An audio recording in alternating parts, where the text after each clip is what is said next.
Korang ingat lagi tak impact Ready or Not 2019 dulu? Masa tu Samara Weaving dengan wedding dress dia yang dah koyak raba, berlumuran darah, pegang shotgun, itu adalah satu image yang sangat ikonik.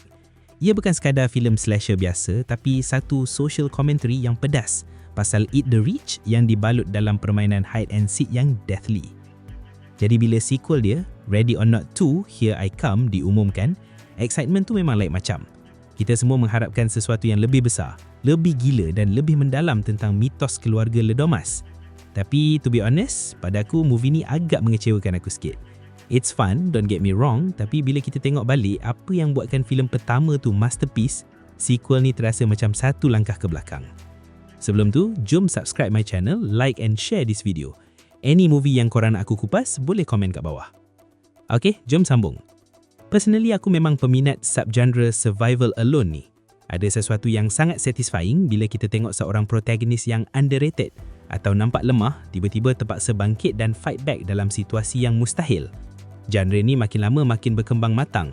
Dan kalau korang tanya aku apa benchmark paling tinggi setakat ni, jawapan aku tetap The Hunt 2020.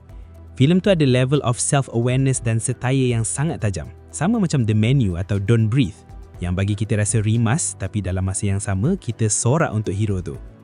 Ready or Not yang pertama dulu pun duduk dalam liga yang sama. Ia ada soul. Tapi dalam Ready or Not 2, soul tu macam dah kena jual demi nak kejar gore semata-mata. Kalau ini saja kualiti cerita yang studio mampu bagi untuk sebuah sequel, maybe it's better off kalau dorang biarkan saja Grace berjalan kaki seorang-seorang dalam api Burning Mansion tu dulu, tanpa perlu sambung apa-apa lagi. Cerita kali ni bermula betul-betul lepas ending part 1. Grace masih dalam keadaan shock, covered in blood and the world is literally burning around her. Masa awal-awal tu aku rasa okay, this looks promising. Transition dia sangat seamless dan bila plot mula nak expand pasal dark side universe keluarga ni, aku dah mula excited. Kita semua nak tahu sejauh mana pengaruh perjanjian syaitan ni. Adakah keluarga Ledomas ni cuma satu daripada banyak lagi keluarga elit yang buat deal dengan Mr. Lebel? Tapi malangnya harapan tu terkubur awal. Expansion yang dijanjikan tu sangat surface level. Dia macam bagi kita tengok menu yang ada 100 jenis makanan, tapi bila nak order, pelayan cakap, maaf bang, yang ada cuma mi goreng je. World building dia tak ada depth. Kita tak dapat rasa ancaman baru yang lebih besar.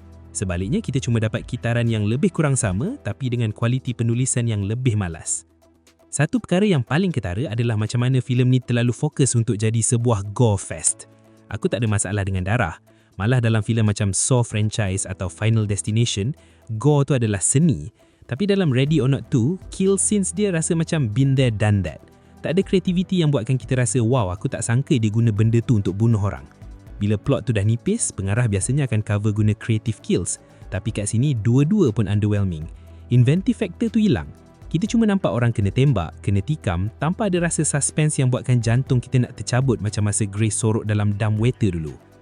Disebabkan dorang tahu skrip ni agak lemah, dorang masukkan watak Faith, adik perempuan Grace, untuk tambah rempah drama. Logiknya, kalau ada hubungan adik-beradik, stakes tu patutnya lebih tinggi kan? Tapi realitinya, chemistry dorang ni rasa sangat forced. Character development Faith ni macam tak wujud.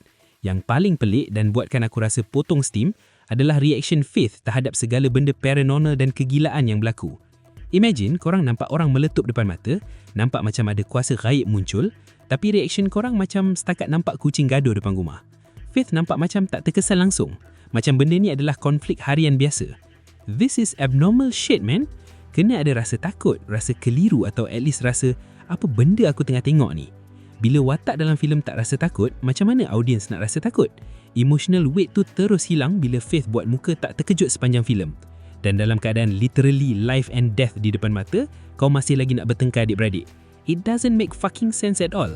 This is a forced sibling drama jammed in our throat. Masalah lain yang aku perasan adalah filem ni seolah-olah lupa yang dia adalah sebuah filem, bukannya satu episod dalam TV series. Sequel ni sangat bergantung pada kita punya pengetahuan pasal filem pertama.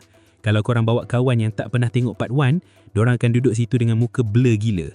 Memanglah bagus kalau sequel tu berkait rapat, tapi filem yang bagus patut boleh berdiri atas kaki sendiri sebagai satu stand-alone experience. Dia tak bagi konteks yang cukup untuk new viewers faham kenapa benda ni berlaku dan kenapa Grace ni trauma sangat. Pacing dia pun rasa tergesa-gesa, seolah-olah diorang nak cepat-cepat sampai ke scene bunuh-bunuh sampai lupa nak bagi kita sebab untuk care pasal watak-watak baru ni. Banyak kritik dari luar pun cakap benda yang sama. pacing issue dan lack of originality. Ramai yang bandingkan dengan filem-filem macam You're Next yang berjaya kekalkan momentum dari awal sampai habis tanpa perlu buat sequel yang merapu. Malah kalau kita tengok feedback kat media sosial, ramai peminat asal rasa dikhianati sebab tone filem ni dah lari jauh. Filem pertama ada elemen dark comedy yang sangat balance. Kita boleh gelak tengok kebodohan keluarga Ledomas yang tak reti guna crossbow, tapi dalam masa yang sama kita takut untuk nyawa Grace. Dalam sequel ni, humor dia rasa cringe dan seram dia tak menjadi. Dia tersepit kat tengah-tengah antara nak jadi filem serius atau nak jadi parody, tapi akhirnya dua-dua pun tak dapat. Walau bagaimanapun, kalau aku tolak tepi segala expectation dan logic check aku ni, adakah aku masih enjoy? Secara jujurnya ya, masih ada fun factor kat situ. Sinematografi dia masih cantik, penggunaan warna amber dan gelap tu masih kekalkan vibe gothic yang aku suka. Samara Weaving tetap carry filem ni dengan lakonan yang mantap. Tenaga dia, ekspresi muka dia yang nampak penat nak mati tapi still nak fight, itu yang buatkan aku stay sampai credit roll. Tapi itulah, it feels like a waste of talent. Dia macam pelakon grade A yang terperangkap dalam skrip grade C. Kita tengok sebab pelakon, bukan sebab cerita.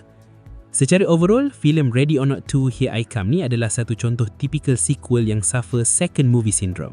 Studio nampak kejayaan filem pertama, dorang nak buat duit cepat, dorang stretchkan idea yang sepatutnya dah habis dan dorang harap audiens akan terima sebab nama besar franchise tu. Ia cuba nak expand universe tapi takut nak buat sesuatu yang berani. Ia cuba nak buat drama keluarga tapi lupa nak bina karakter arc yang solid. Kalau korang cuba nak tengok Grace mengamuk lagi sekali tanpa fikir pasal plot, korang mungkin akan rasa okey. Tapi kalau korang datang dengan harapan nak tengok evolusi sebuah genre survival yang bijak macam The Hunt atau Ready or Not yang asal, korang akan balik dengan rasa sedikit disappointed. Akhirnya, kadang-kadang less is more. Kita tak perlukan penjelasan untuk setiap benda misteri. Misteri tu yang buatkan ia menarik. Bila Ready or Not 2 cuba nak tunjuk segalanya dengan bajet idea yang rendah, ia hilangkan magic yang ada pada asalnya. Mungkin selepas ni kalau dorang nak buat part 3, dorang kena duduk balik dan tanya, apa yang buatkan orang jatuh cinta dengan Grace dulu? Jawapannya bukan pada berapa banyak darah yang terpancut, tapi pada semangat underdog yang survive dalam dunia yang kejam. Untuk sequel ni, aku boleh kata ia adalah satu guilty pleasure yang tak berapa nak pleasure. Menghiburkan untuk tontonan sekali jalan masa boring hujung minggu, tapi bukan sesuatu yang aku akan simpan dalam koleksi kegemaran aku. Okay, that's all for now. See you in the next one. Ciao!